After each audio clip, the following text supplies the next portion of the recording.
This is Lisa from Mobile Tech Review, and today we're going to look at a more affordable, kind of more mainstream laptop. This is the Lenovo Flex 2 15. Lenovo likes putting those two numbers together just so you can have fun remembering all that. There's also a Flex 2 14 for those of you who like things a little bit smaller, but this is the 15 and not the 15D, which had an AMD CPU inside. Second generation here, great improvements in the display. Good set of ports. In fact, this one even has an optical drive, and it has the 300-degree hinge. It's cheaper than the Yoga series because you get 300 degrees, but not 360 degrees of rotation. And we're going to look at it now. So this is the Lenovo Flex 2 15, meaning it's the 15 or really 15.6-inch model. Like I said, there is a 14-inch model available as well. Second generation for the Flex series, and some significant improvements inside. Most particularly, the display quality is a lot better. Now, the Flex series is less expensive than the Yoga series, and it goes, 4/5 of the way, shall we say. It's a 300-degree hinge rather than a 360-degree hinge. What does that mean to you? It means you can do presentation mode. You can do tint mode. It has a very stiff hinge, by the way, folks.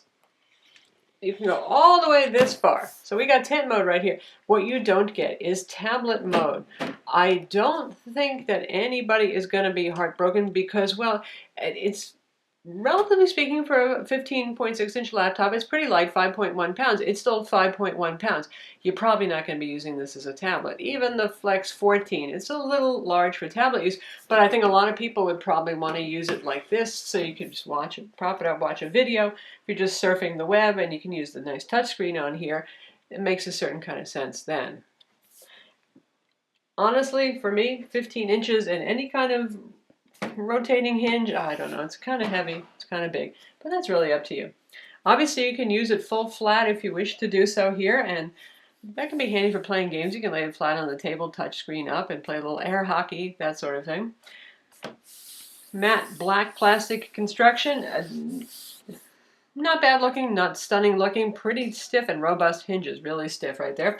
Ventilation over here, and over there as well, and there's a lot of little screws right here. Now to open this guy up is more work than usual as far as I can tell. I've unscrewed all the bottom screws here. You still can't take off the bottom cover. I believe that you actually have to remove the keyboard as well, so do-it-yourselfers, keep that in mind. That said, it does have upgradable internals here. You've got 4th generation Intel Haswell U series CPUs, the same ones used on Ultrabooks. This happens to be the Core i5-4210U 1.7 gigahertz, and of course it is turbo boost for faster.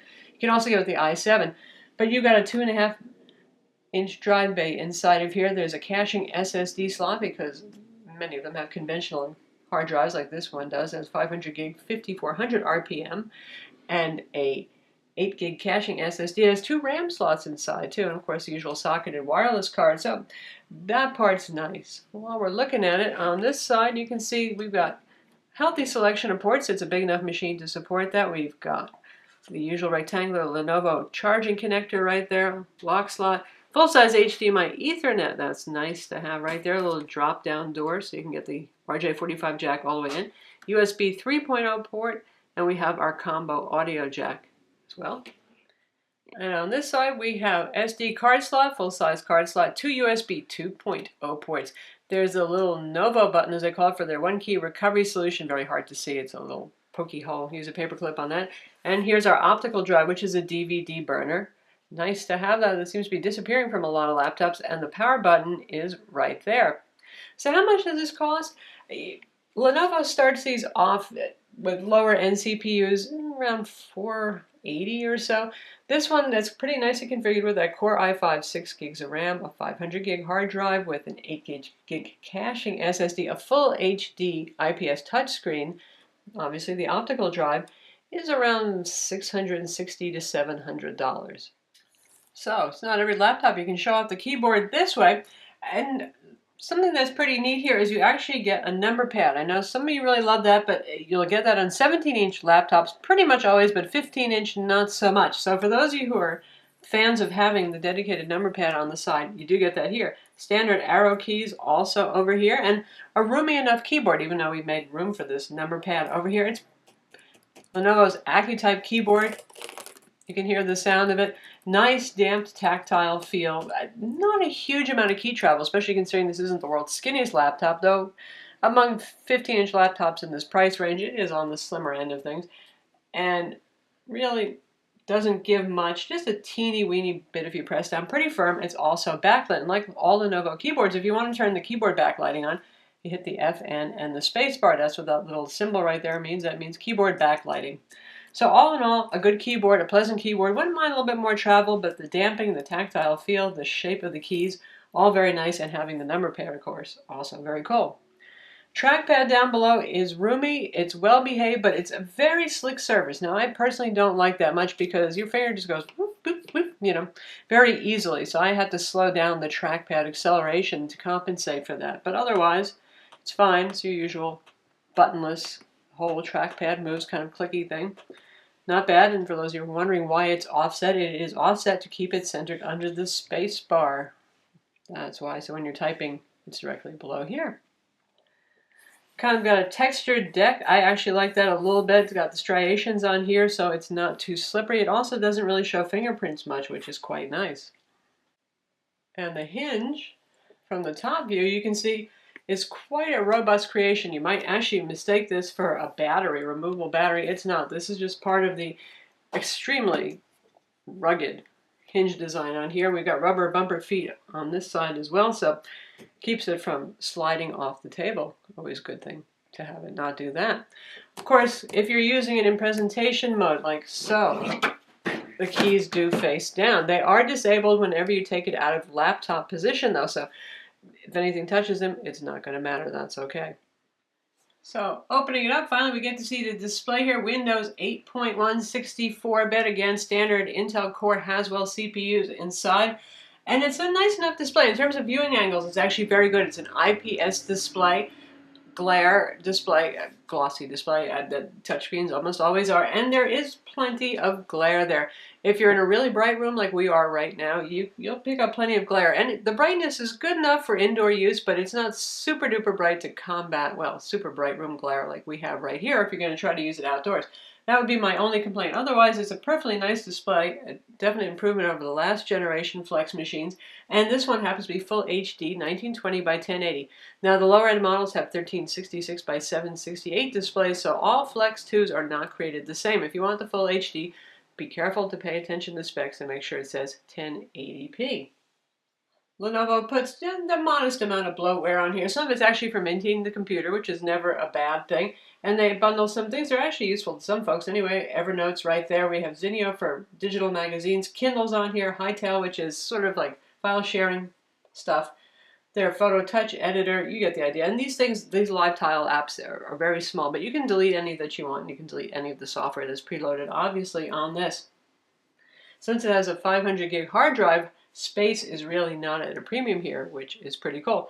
If you want to custom order a machine on Lenovo's website, you can actually get it with an SSD drive, but you're getting into some pretty pricey stuff there, and probably there are higher end models Lenovo offers that might appeal more than spending, say, $1,000 or $1,100 on the Flex 2, which is meant to be a mid-price value line, has all the bases covered kind of machine. So here you can see the specs of our machine. Like I said, it costs around $660, $700 or so on Amazon right now. The Core i5, 6 gigs of RAM. It does have 2 RAM slots. Like I said, opening this up is not the way simplest thing in the world, but it is possible if you want to upgrade your RAM. And it's nice to have 2 RAM slots, actually. Bluetooth on here, and our Wi-Fi is single band. This is going back to the bad days of the IdeaPad from Lenovo. It's still single band, 802.11n, and it is a Broadcom card inside, at least on our model. Display has plenty of room here with 125% scaling. Arguably, if you have good eyes, you go with just 100% scaling, which means no zooming. There's plenty to see on screen. There's our website right there. Now, in terms of performance, benchmarks, PC Mark 7, 2689. Why is that so much lower than some Ultrabooks with the same CPU that score 4689? Because it has a hard drive, and PC Mark gives a lot of extra bonus points to SSDs because they make the machine feel faster. Doesn't mean it computes things any faster, but programs do load faster if you have a full SSD drive. The caching drive in this case is again an 8 gig. Well, it helps certainly for boot times. Boot times are not bad on this. Windows load times, not going to change application load times too much though. W prime, it computed pi in 23.5 seconds. That's more accurate estimation of CPU prowess, and that's pretty much typical for a Core i5U Haswell CPU. Geekbench 3, 2427 on multi-core. Again, this is indicative of the processor capability, and 4490 for the multi-core test. So it does fine there. Since this is basically an Ultrabook inside, just with a bigger display to power, still Intel HD 4400 integrated graphics, by the way, has a very small and light power charger here. You really don't need a big one because you're not powering a demanding quad-core full mobile CPU or dedicated graphics or anything like that. Surprisingly, given that it's mostly Ultrabook internals inside, you do hear the fan coming on from time to time. It's not obnoxious, but it comes on, it's a little bit louder than I would have expected for something like this, especially because there's a lot of room for ventilation and a very big chassis. Lastly, there's battery life. Lenovo claims 6 hours, which is not that impressive for something that's Ultrabooky. There's room for, in theory, plenty of battery in here. Granted, we do have the optical drive taking up a lot of space inside, so that could affect battery design. 6 hours doesn't impress me that much. Now, I would tell you how we did, but actually our machine had a little problem from the factory where it only runs on the charger, so we were not able to do our battery life tests. So all in all, it's a mainstream sort of laptop, 15.6-inch size. It has a good selection of ports. It has the optical drive, which is a rarity, a full HD IPS display. Now that's nice with touch built in. Price is reasonable for what you get, certainly, but there's competition to consider. Recently, ASUS has come out with several, models that kind of copy the Yoga Hinge and give you rotation up to 360 degrees in a similar price point. And in part, it's going to depend on what brand you like and what styling you like better between this and the ASUS competition. But there aren't many others in this price range, and certainly in this size range, that have the 300-degree hinge. As to how useful that hinge is, like I said, I think it's probably pretty good. If you're going to watch movies, you can put it in presentation mode if you're just surfing the web and you set it up on the coffee table. But obviously, even though it's fairly light for a machine this size, it's way big and hefty to be using as a tablet anyway. And I would say the same thing is true for the Flex 214. So that's the Lenovo Flex 215. No, it's not a wearable. Yes, you could put it on your shoulder if you wanted. That's how stiff the hinge is. If you're looking for a larger laptop with full amenities in terms of ports, the optical drive, and a very good, actually, full HD display, well, this is it. And you do get the hinge as well. I'm Lisa from Mobile Tech Review. Don't forget to hit that like button.